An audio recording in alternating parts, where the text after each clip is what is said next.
एक बार एक व्यक्ति गौतम बुद्ध के पास आया और बोला, हे बुद्ध, मैं पिछले कई महीनों से आपका प्रवचन सुन रहा हूँ, लेकिन मुझ पर आपके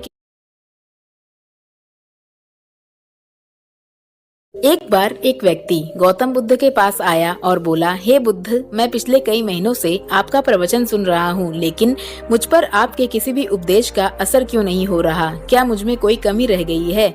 बुद्ध ने उस व्यक्ति से पूछा कि तुम कहाँ रहते हो?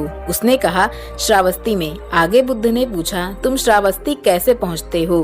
व्यक्ति बोला, कभी बैलगाड़ी या कभी घोड़े से। आगे बुद्ध ने फिर से पूछा कि श्रावस्ती पहुँचने में तुम्हें कितना समय लगता है? व्यक्ति ने समय बता दिया। आगे बुद्ध बोले, अच्छा, क्या तुम यहाँ बैठे बैठे श्रावस्ती पहुँच सकते हो? व्यक्ति बोला, अरे बुद्ध, आप क्या कह रहे हो? वहाँ पहुँचने के लिए मुझे किसी साधन का सहारा तो लेना ही पड़ेगा। बुद्ध बोले, हाँ, ठीक ऐसे ही ज्ञान की बातों को सिर्फ सुन लेने या पढ़ लेने से ही तुम अच्छे नहीं बन सकते। तुम्हें ज्ञान को आत्मसात करना होगा, उन आदर्शों पर चलना होगा। उस व्यक्ति को अब अपनी गलती का एहसास हो चुका था कि बुद्ध उसे क्या समझाना चाह रहे थे।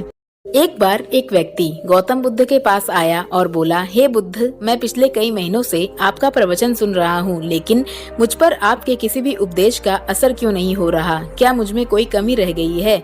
बुद्ध ने उस व्यक्ति से पूछा कि तुम कहाँ रहते हो? उसने कहा, श्रावस्ती में। आगे बुद्ध ने पूछा, तुम श्रावस्ती कैसे पहुँचते हो?